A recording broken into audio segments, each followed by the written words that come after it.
Kahramanları nasıl tanırsınız dostlarım? Parlak zırhları, beyaz atları, güneşte parlayan altın saçlarıyla mı? İyiliğin her zaman ışıkla geldiğine inanacak kadar saf mıyız?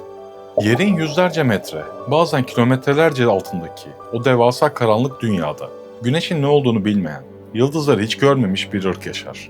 Onlara Drow derler. Kara elfler. Onların dünyasında merhamet bir zayıflıktır. Sevgi bir hastalık olarak görülür. Cinayet, ihanet ve arkadan bıçaklamak takdir edilen birer sanattır. Drow toplumunda kardeşlik diye bir kavram yoktur. Güçlü olan yaşar, zayıf olan ise çoğu zaman kendi ailesi tarafından bile feda edilir. Böyle bir cehennemde doğsaydınız, tamamen kötülük için tasarlanmış bir toplumun içinde gözlerinizi açsaydınız, iyi bir insan olmanız mümkün müydü? Geçen ayki o büyük kılıç düellosunda bahsettiğimiz o efsaneyi hatırladınız mı? Çift kılıçlı kasırga. Bu gece kendi ırkından iğrenip karanlığa isyan eden o efsanenin Deriz Doğurden'in hikayesini konuşacağız. Gözlerinizi karanlığa alıştırın. Çünkü ineceğimiz yer cehennemin ta kendisi. Hoş geldin yolcu. Westeros'un doğusundaki o devasa 5 kaleden, Orta Dünya'nın dumanlı dağlarına savrulduk. Ve şimdi bambaşka bir evrene, unutulmuş diyarlara gidiyoruz. Zindanların ve ejderhaların, D&D yani Dungeons and Dragons dünyasına. Ama yüzeydeki o yeşil ormanlara, parlak şehirlere değil, yerin yüzlerce kilometre altına, dünyanın köklerine, karanlık altına.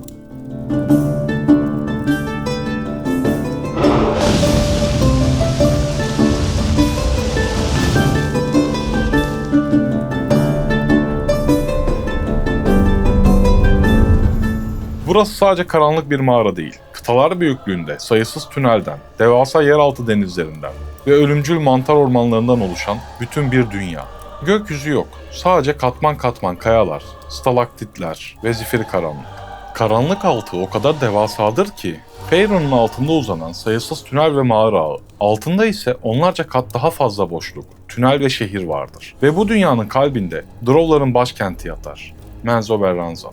Bu şehri anlamadan Dirist'i anlayamazsınız. Menzoberranzan devasa bir mağaranın içinde kurulmuş, on binlerce Drow'un yaşadığı bir şehirdir. Işık yoktur ama biyolüminesans mantarlar, fosforlu kayalar ve büyülü ışıklar şehri mor ve yeşil bir parıltıyla boğar. Şehir 8 büyük hane ve diğer küçük hanelerden oluşur. Her hane bir ailenin kontrol ettiği devasa bir kaledir. Haneler arasında sonsuz bir güç savaşı vardır. Bugün birinci sıradaki hane yarın yok edilebilir. Drow toplumu anaerkil bir toplumdur. Kadınlar yani matron analar her şeyi yönetir. Erkekler ise sadece asker, köle veya üreme aracıdır. Bir erkek Drow'un değeri kılıcını ne kadar iyi kullandığıyla ölçülür.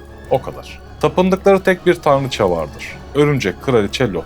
Lot kaostan beslenir. Drow hanelerinin birbirini yok etmesini, suikastlar düzenlemesini izlemekten zevk alır. Bu bir merhamet tanrıçası değildir. Kaos ve ihanetle beslenen bir tanrıçadır. Ve kanunları şunlardır. Eğer bir hane, diğer bir haneyi bir gecede tek bir şahit bırakmadan tamamen katlederse, Lot bunu ödüllendirir. Şehirdeki diğer haneler katliamı yapan haneyi tebrik eder. Rütbesi yükselir. Ama eğer tek bir şahit kaçarsa, saldıran hane beceriksizliği yüzünden tüm şehir tarafından yok edilir. İşte adalet budur. Çocuklar doğar doğmaz kardeşleriyle rekabet etmeye başlar. Kardeş sevgisi yoktur. Sadece rekabet vardır. Bazı hanelerde fazla erkek çocuklar Lot'a kurban edilir. Hemen doğduğu gün, hançerle. Kızlar ise değerlidir. Çünkü onlar büyüdüklerinde rahibe olacaklar. Lot'un sesini duyacaklar. İşte Doğurden hanesinin zalim anası Malis'in bir çocuğu daha doğdu. Drizzt Doğurden. 3. erkek çocuk.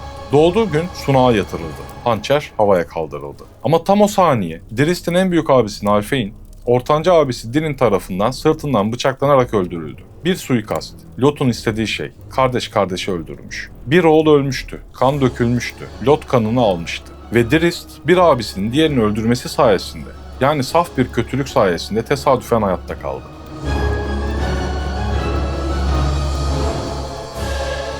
Drizzt büyümeye başladı. Fiziksel olarak kusursuzdu. Drow'lar karanlıkta vücut ısısını görerek hareket ederler. Ama Drizdt'in gözleri nadir görülen bir renkti. Mor. Çoğu Drow'un gözleri kırmızıdır. Mor gözler Drow toplumunda bir anomalidir. Bazıları bunu uğursuz bulur. Bazıları ise özel bir işaret olarak görür. Ona 2 kılıç verdiler. Eğri, keskin, hafif palalar. Drizdt'in yeteneği öylesine inanılmazdı ki kılıçlar elinde bir su gibi akıyordu. Ama Drizdt'in asıl farkı kılıcında değildi. Kalbindeydi. Diğer çocukların kölelere işkence etmesini izlerken midesi bulanıyordu. Zayıfları ezmesini, yaralamayı ve acı çektirmeyi eğlence olarak görmelerini anlamıyordu. Yalan söyleyemiyordu, entrika yapamıyordu. Arkadan bıçaklama planlarına dahil olmak istemiyordu. Bu durum annesi Malice'i çıldırtıyordu. Bu çocuk bozuk diyordu. Lot ona lanet etmiş. Peki Drist bu merhamet duygusunu nereden öğrenmişti? Eğer herkes kötüyse, ailesi kötüyse, toplumu kötüyse, dini kötüyse bir çocuk iyiliği nasıl icat edebilir? Babası Zaknafein doğrudan. Evin silah ustası. Şehrin gelmiş geçmiş en iyi kılıç ustası. Zaknafein dışarıdan Lot'a tapan zalim bir katil gibi görünüyordu. Çünkü hayatta kalmak için o maskeyi takmak zorundaydı. Ama aslında içten içe Drow toplumundan nefret ediyordu. O da merhametliydi. Ama bunu saklamak, yıllarca kendi ruhunu satmak zorunda kalmıştı. Matron Malice'in emriyle onlarca masum elfi öldürmüştü. Her birini öldürdükten sonra içi paramparça olmuştu. Ama yüzünde hiçbir şey belli etmemişti. Zaknafein Drist de kendisini gördü. Bu çocuk da benim gibiymiş. O da hissetmiyor. O da acı çekmiyor.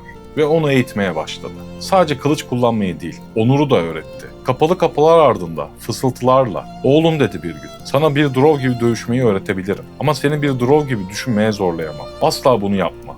Asla onlar gibi olma." "Ama baba," dedi Drist, "Lot böyle istiyor." "Lot," dedi Zaknafein, sesini daha da alçaltarak. "Lot yanlış." O kelimeler Menzoberranzan'da söylenebilecek en tehlikeli kelimelerdi. Baba ve oğul, karanlığın ortasındaki o incecik ışık. Ama Menzoberranzan'daki ışık hemen söndürülür dostlarım.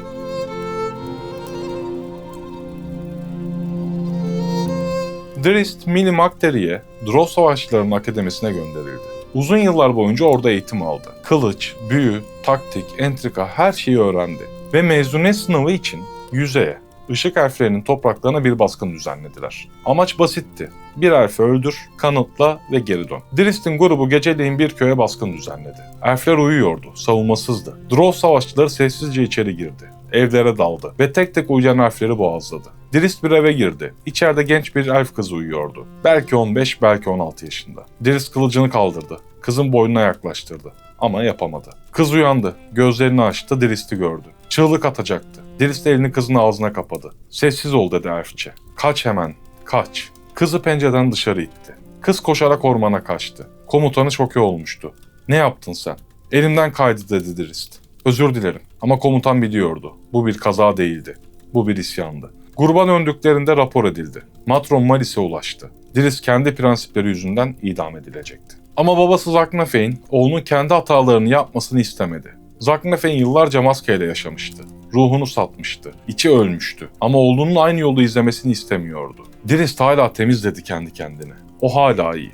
Ben onu kirletmeyeceğim. Zaknafein Matron Malice'in yanına gitti ve şöyle dedi. "Matron ana, oğlumun suçu bana aittir. Ben onu yanlış eğittim. Ben onu yumuşak büyüttüm. Ceza bana verilmeli."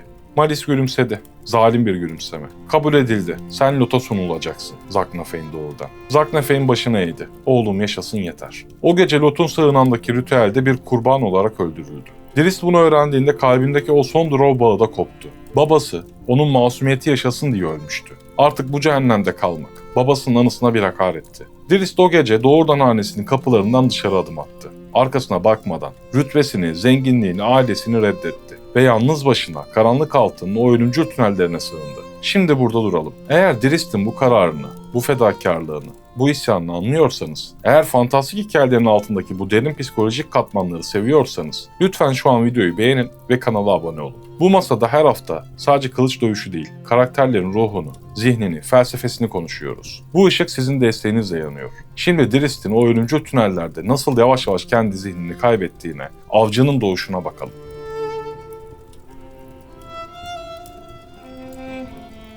Karanlık altı tünelleri yalnız bir Drow için bile intihardır dostlarım. Burada her köşede ölüm vardır. Asit gölleri, zehirli gazlar, kayaların arkasından çıkan devasa mor solucanlar, zihin yiyen illititler. Drist orada 10 yıl yaşadı.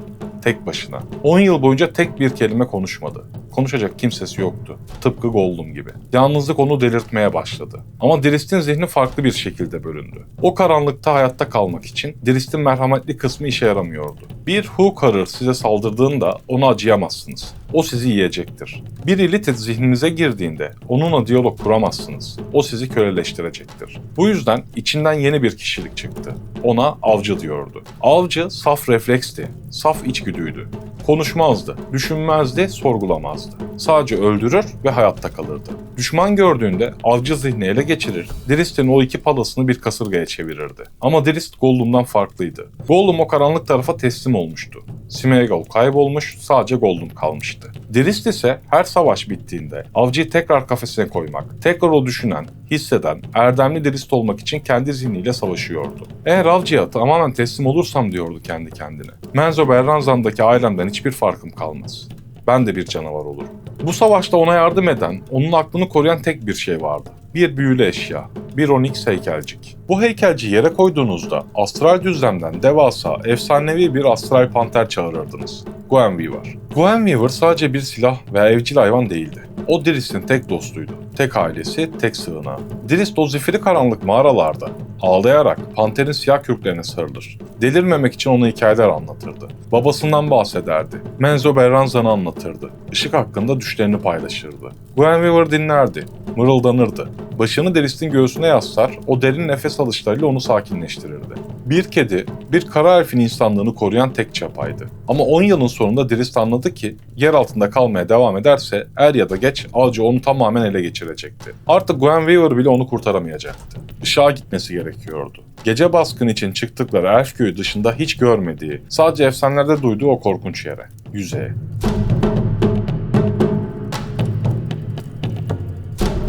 Bir mağaranın ağzından dışarı adım attı ve güneşi gördü. Yüzlerce yıldır karanlıkta evrimleşmiş mor gözleri için güneş bir lütuf değil, alevli bir hançerdi. Gözleri kör oldu, derisi yandı, yere kapaklandı, çığlık attı ama geri dönmedi. Işığın acısına dayandı. Günlerce, haftalarca gözlerini eğitti. Derisi güneşe alışana kadar yanıp kabuklarını döktü. Ve sonunda gördü. Gökyüzünü gördü. Mavi, sonsuz, uçsuz bucaksız. Bulutları gördü. Beyaz, pamuk gibi yüzen. Ağaçları gördü. Yeşil, canlı, rüzgarda sallanan. Ağladı. İlk kez mutluluktan ağlıyordu.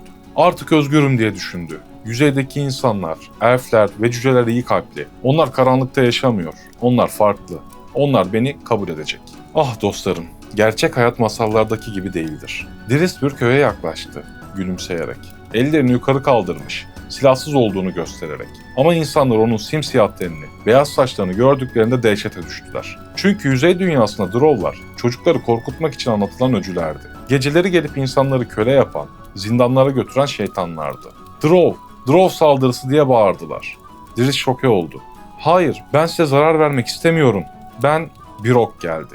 Omzuna saplandı. Sonra bir taş kafasına çarptı. Köpekleri üzerine saldılar. Drist kimseye saldırmadı. Kılıçlarını sadece okları savuşturmak için kullandı ve dağlara kaçtı. Işık elfleri, kendi uzak akrabaları onu gördükleri yerde avlamaya çalıştılar. O bir Drow, öldürün. Ama ben size bir şey yapmadım diye yalvardı Drist.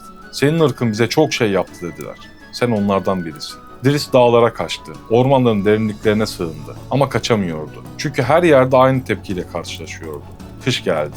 Drist donarak ölmek üzereydi. Yer altında mevsimler yoktur. Kışın ne olduğunu bilmiyordu. Kar yağdığında ne güzel beyaz yağmur diye düşündü. Sonra soğuk onu sardı. Elleri morardı. Ayakları hissetmez oldu. Bir mağaraya sığındı. Drist yüzeydeki sert kışa hazırlıklı değildi. Goenweaver'ı çağırdı. Panterin kürküne sarılarak ısınmaya çalıştı. Belki de ölmeliyim diye düşündü. Belki de bu dünyada benim yerim yok. Düşünün dostlarım. Menzoberranzan'a geri dönse, prens olarak yaşayabilir, zenginliğe boğulabilirdi. Tek yapması gereken onurunu çöpe atıp birilerini bıçaklamaktı. Ama o yüzeyde, -20 derecede, karların altında, bir mağarada donarak açlıktan ölmeyi seçti. Yeter ki ruhu temiz kalsın. İşte Drist'i efsane yapan, o çift kılıcı hızı sallaması değildir dostlarım. Drist'i efsane yapan bu sarsılmaz ahlakıdır. Elbette zamanla yalnızlığı bitti. Cüce savaşçı Bruenor Battlehammer ile tanıştı. Bruenor, Drist'in tenine değil, kalbine baktı. Sen iyi bir savaşçısın dedi ve dürüst görünüyorsun. Bana yeter. Barbar savaşçı Wulfgar ile tanıştı. Wulfgar, Drist'in hayatını kurtarmasından sonra onu kardeş olarak gördü. Catti ile tanıştı. Bruenor'un evlatlık kızı. O da Drist'e rengiyle değil, karakteriyle baktı. Yıllar süren reddedilişinin ardından kendi seçilmiş ailesini kurdu. Karanlıkta doğan o çocuk, yüzey dünyasının en büyük kahramanlarından biri oldu. Onu taşlayanları sayısız kez ork ordularından, ejderhalardan ve iblislerden kurtardı. Ama asla unutmadı. Her gördüğü ırkçılık, her duyduğu hakaret onu daha da güçlendirdi.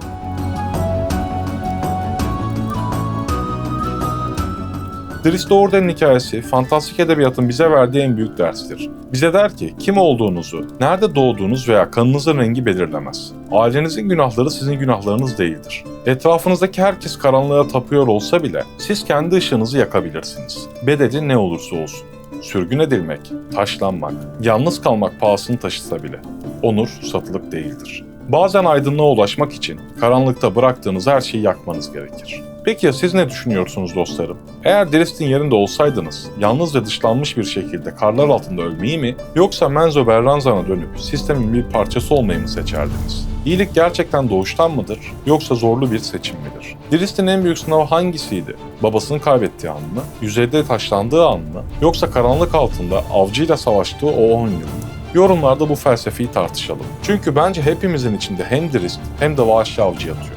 Gelecek hafta Nisan ayının o destansı finaline geliyoruz. Hazır olun. Çünkü haftaya kahramanları konuşmayacağız. Haftaya bu evrenlerin en korkunç, en büyük, en yenilmez zirve yırtıcılarını kapıştıracağız. Ungoliant'tan Tarask'a, Hanca'nın zindanına ve o 5 ölümcül kapıya doğru yürüyeceğiz. O zamana dek kılıcınız keskin, kalbiniz karanlığa karşı sağlam olsun.